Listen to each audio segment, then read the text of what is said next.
بسم اللہ الرحمن الرحیم۔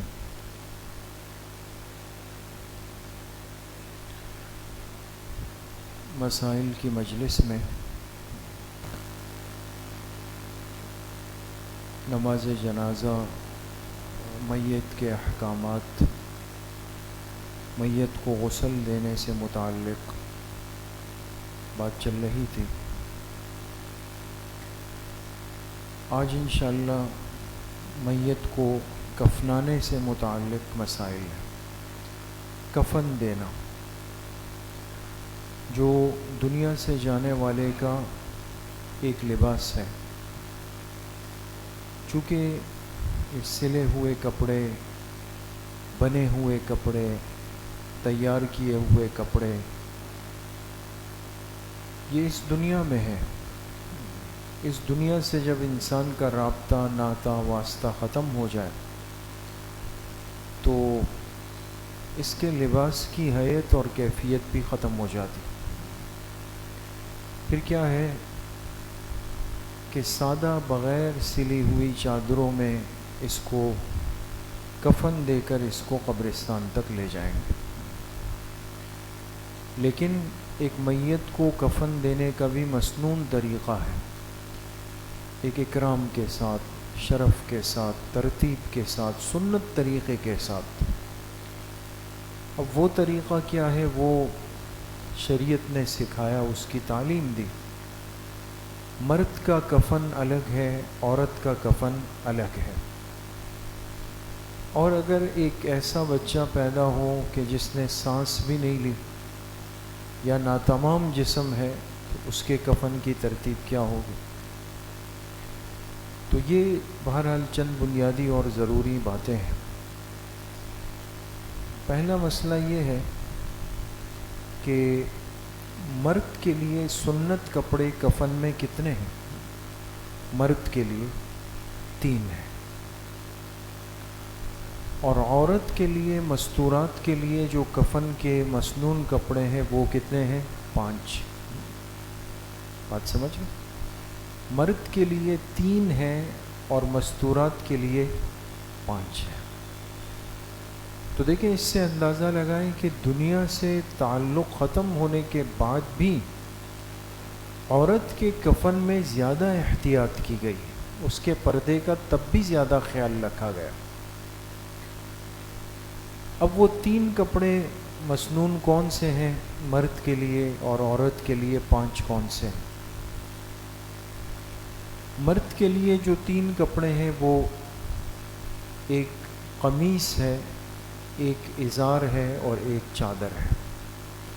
اس چادر کو عربی میں اور ہماری کتابوں میں لفافہ بھی لکھا ہے، لفافہ۔ قمیص، ازار اور چادر، یہ کتنے ہو گئے؟ 3۔ قمیص، پھر ازار، پھر چادر، یہ مرد کے لیے ہے۔ اور عورت کے لیے اس میں 2 کپڑے اور بڑھ جاتے ہیں، ایک خمار ہے اور ایک خرقہ ہے، یعنی ایک بالوں کو چھپانے کے لیے اوڑھنی ہے اور ایک سینے کو چھپانے کے لیے ایک چادر ڈالی جائے گی۔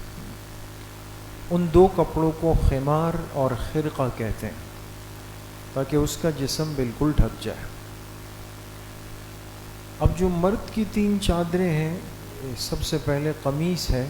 قمیص کا ایک مطلب تو وہ ہے جو ہم جیسے قمیص بناتے ہیں، ظاہر سی بات ہے وہ سلے ہوئے کپڑے تو نہیں ہوں گے، نہ اس میں یہ آستینیں ہوں گی، لیکن اس کپڑے کو اس انداز سے کاٹا جائے گا کہ اس سے میت کے سر کو گزارا جا سکے، یعنی جیسے ہمارا یہ گریبان ہے نا، اس طرح آگے سے حصہ کاٹ دیں گے اور وہ چادر کھینچ لیں گے اس کے لیے۔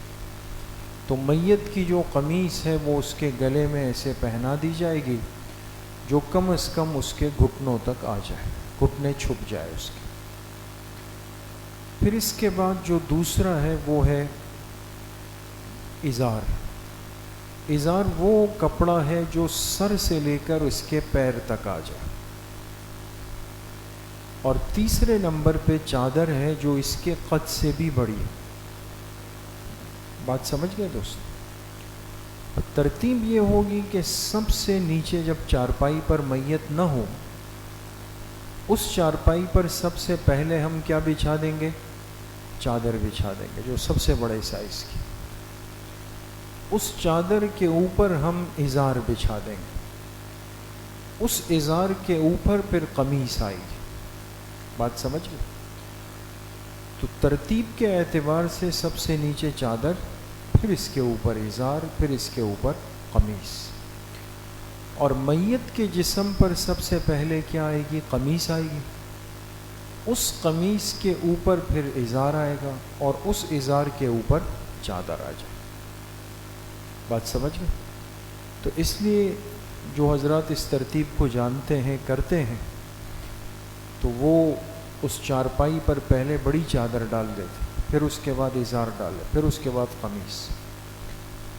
پھر میت کو قمیص پہنائی جاتی ہے، اور کوشش یہی ہوتی ہے کہ دائیں طرف کے اعضاء کو مقدم رکھا جائے۔ اور چادر ڈالنے میں بھی ترتیب یہ ہوگی کہ پہلے الٹی جانب کی چادر ڈال دیں، پھر سیدھی جانب کی، تاکہ وہ اوپر آ جائے۔ پھر بڑی والی چادر بھی الٹی والی رکھ دی جائے، پھر اس کے اوپر سیدھی طرف سے پورا جسم اس کا ڈھک جائے۔ اور ان تمام باتوں کے اندر سنت کا پورا دھیان رکھا جائے۔ اور پھر اس کے بعد سر کی طرف سے بھی ایک چھوٹا سا کپڑے کا ٹکڑا ہو، جو آج کل بنے ہوئے کفن ہوتے ہیں، اس سے سر کی جانب کے کفن کو باندھ دیا جائے۔ اور پیروں کی طرف سے بھی جو ٹکڑا ہوگا، اس سے پیروں کی جانب کو باندھ دیا جائے، تاکہ کفن کھلے نہیں کسی طریقے سے۔ بات سمجھ میں آ گئی دوست؟ تو یہ باندھنے کے لیے ہے، تاکہ کفن کھلنے کا خطرہ یہاں پر ختم ہو جائے۔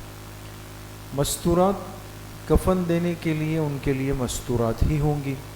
مرد عورت کو کفن نہیں دے سکتا، عورت مرد کو کفن نہیں دے سکتی، الا یہ کہ چھوٹا صغیر بچہ ہو، نابالغ ہو، تو وہ الگ بات ہے۔ تو عورت کے کپڑوں میں، چادروں میں، کفن میں دو چیزوں کا اضافہ ہوگا۔ ایک اتنی چادر لی جائے کہ جس سے اس کے بالوں کو ڈھک دیا جائے، اور اس کے بالوں کے دو حصے بنا کر ایک دائیں جانب ایک بائیں جانب ڈال دیا جائے، اور سینے کے لیے مستقل ایک چادر، ایک کپڑا ہو جس سے اس کے سینے کو اچھے طریقے سے ڈھک دیا جائے۔ بات سمجھ گئے دوست؟ تو اب اس مسئلے کو آپ حضرات نے یاد رکھنا ہے کہ مرد کے لیے کفن میں سنت چادریں کتنی ہیں؟ 3 ہیں، اور عورت کے لیے سنت چادریں 5۔ اور اگر عذر پیش آ جائے، کپڑے کی قلت ہو، کوئی بھی حالت ہو، انسان ہے، تو اس مجبوری کی صورت میں پھر مرد کو 2 چادروں میں بھی کفن دیا جا سکتا ہے۔ جیسے بہت سارے صحابہ اکرام رضوان اللہ علیہم اجمعین کے لیے ہے کہ غزوات کے موقع پر کپڑوں کی، کفن کی قلت تھی، تو ان کو 2 چادروں کے اندر دفنایا گیا۔ لیکن خود جناب نبی کریم صلی اللہ علیہ وسلم کو جب کفن دیا گیا تو وہ کتنی چادریں تھیں؟ 3 چادریں تھیں، اور تینوں چادریں کون سی تھیں دوستو؟ یمنی چادریں۔ کون سی؟ یمن کی بنی ہوئی چادریں تھیں، جو اس زمانے میں خاص چادریں آتی تھیں۔ ان 3 یمنی چادروں میں آپ علیہ الصلاۃ والسلام کو کفن دیا گیا۔ یہ بھی بہرحال سیکھنا چاہیے انشاءاللہ۔ آنے والے ماہ ربیع الاول کے شروع میں ہماری خصوصی مجالس ہے، اس میں آپ علیہ السلام کی پوری حیات مبارکہ، آپ کی وفات تک کے مراحل کو بیان بھی کریں گے۔ بات سمجھ گئے دوستو؟ تو ایک بات تو بہرحال یہ ہو گئی۔ اچھا جی، دوسری بات یہ ہے کہ بعض دفعہ ایک چادر ایسی ہوتی ہے جو صرف جنازے کی چارپائی پر رکھی ہوئی ہوتی ہے، جیسے آج کل یہ مساجد میں ڈولیاں ہوتی ہیں، اس میں پہلے سے کوئی چادر کبھی کبھی ہوتی ہے۔ یہ چادر کفن کا حصہ نہیں، کفن الگ ہے۔ یہ چادر ایسے ڈھکنے کے لیے ہو تو ٹھیک ہے، ہو گیا، لیکن باقی یہ کفن کا حصہ نہیں، لہٰذا جب قبرستان میں میت کو قبر میں اتارنے کا وقت آئے تو چارپائی کی اس چادر کو نکال دیا جائے، ٹھیک ہے، اس کو اس کے ساتھ دفنانا نہیں ہے۔ اسی طریقے سے اگر ایک معصوم بچہ پیدا ہوا اور اس نے زندگی کی کچھ سانسیں سانس لی یعنی زندہ رہا، جیسے ہوتا ہے بعض بچے 5 منٹ 10 منٹ 1 گھنٹہ 4 گھنٹے 24 گھنٹے ایک بچہ رہے اور پھر اس کا انتقال ہو جائے، تو اس صورت میں یاد رکھیں کہ یہ بچہ تھا تو نابالغ صغیر بچہ تھا، لیکن فقہا فرماتے ہیں کہ اس کا حکم وہی ہے جو بالغین کا ہے، لہٰذا اس بچے کو بھی غسل دیا جائے، اس کے کفن میں بھی 3 کپڑے، اگر یہ بچہ ہے بچی ہے تو کم از کم 3 کپڑے اس کے اندر شامل کیے جائیں، اس لیے کہ ظاہر سی بات ہے کہ صغیر کے بالوں کا اور سینے کا مسئلہ تو نہیں ہے ان کا، 3 چادروں میں اس کو کفن دیا جائے، باقاعدہ اس کے لیے قبر بنا کے اس کو دفنا دیا جائے اس کے اندر۔ البتہ اگر ایک بچہ پیدا ہی حالت فوت میں ہوا، یعنی دنیا میں آیا تو اس نے سانس ہی نہیں لی، تو ایسی صورت میں اس کو پھر پورا غسل دینا ضروری نہیں، ترتیب والا، ہاں اس کے اوپر پانی بہا دیا جائے، جیسے لوٹے وغیرہ سے پانی اس پر بہا دے، اس کے لیے باقاعدہ پھر کفن کی ضرورت بھی نہیں، بلکہ ایک چادر کے اندر اس کو لپیٹ دیا جائے، اور قبر اگر ممکن ہو نہیں تو ایک مناسب سا گڑھا کھود کر کے اس بچے کی میت کو اس کے اندر رکھ دیا جائے۔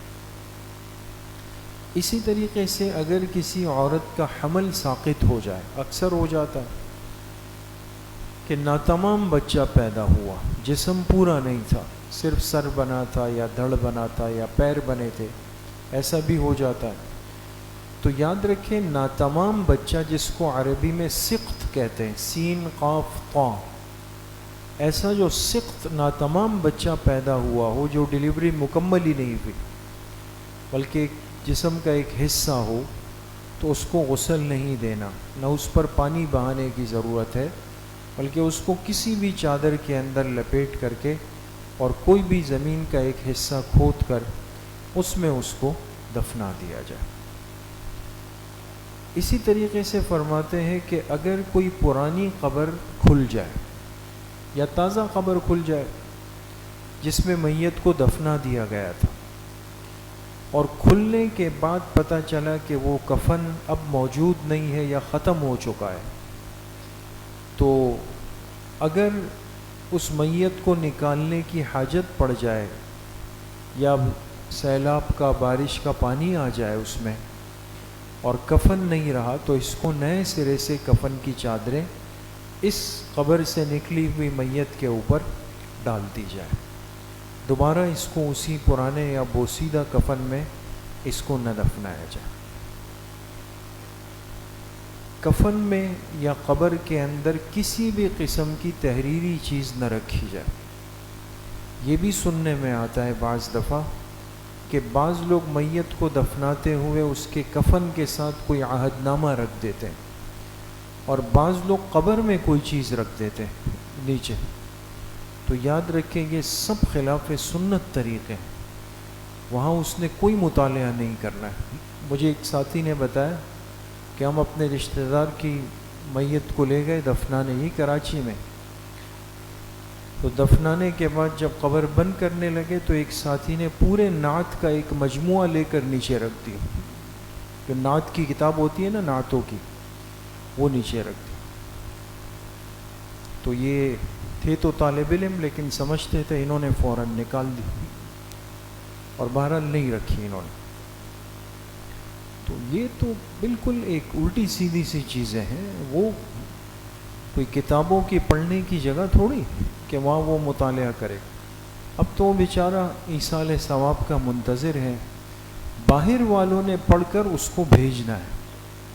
سب چیزوں میں یہ رسومات خرافات ہم نے شامل کر دی ہے دوستو، سیکھنا چاہیے علماء سے، اپنے ساتھ قبرستان یا تو کسی مستند عالم کو لے جائے، اور اگر وہ دستیاب نہ ہو یا مصروف ہو تو ان سے سیکھ لیا جائے بھئی کرنا کیا ہے وہاں جا کر ہمیں، اس ترتیب پر پھر وہاں اس میت کو دفنایا جائے۔ تو کسی بھی قسم کی کتاب ہو، عہد نامہ ہو یا شجرہ ہو، دعاؤں کی کتاب ہو یا اس کے پیر صاحب کا شجرہ ہو، یہ چیزیں تمام فقہاء نے لکھی ہے، کسی بھی طور سے ثابت نہیں۔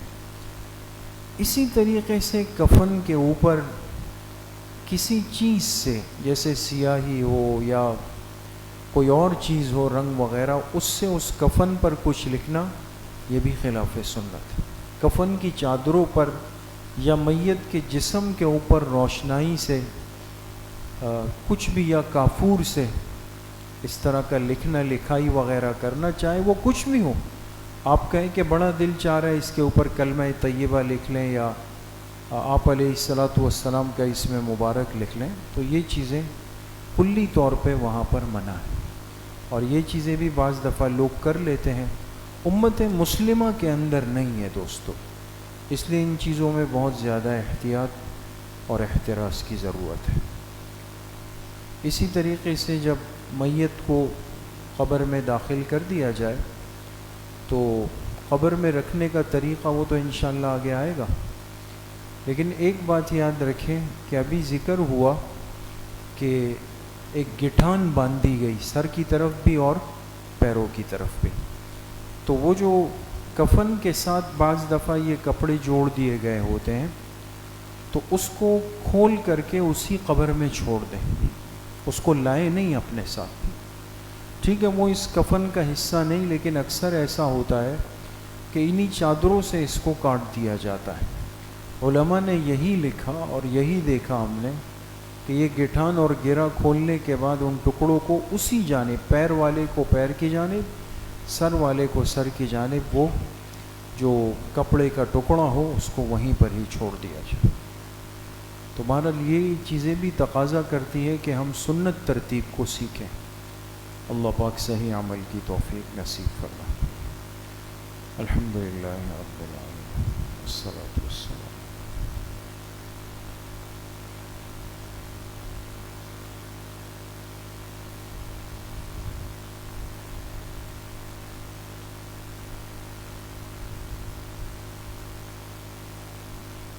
وصلی اللہ وسلم علی نبینا محمد وآلہ وصحبہ اجمعین برحمتہ۔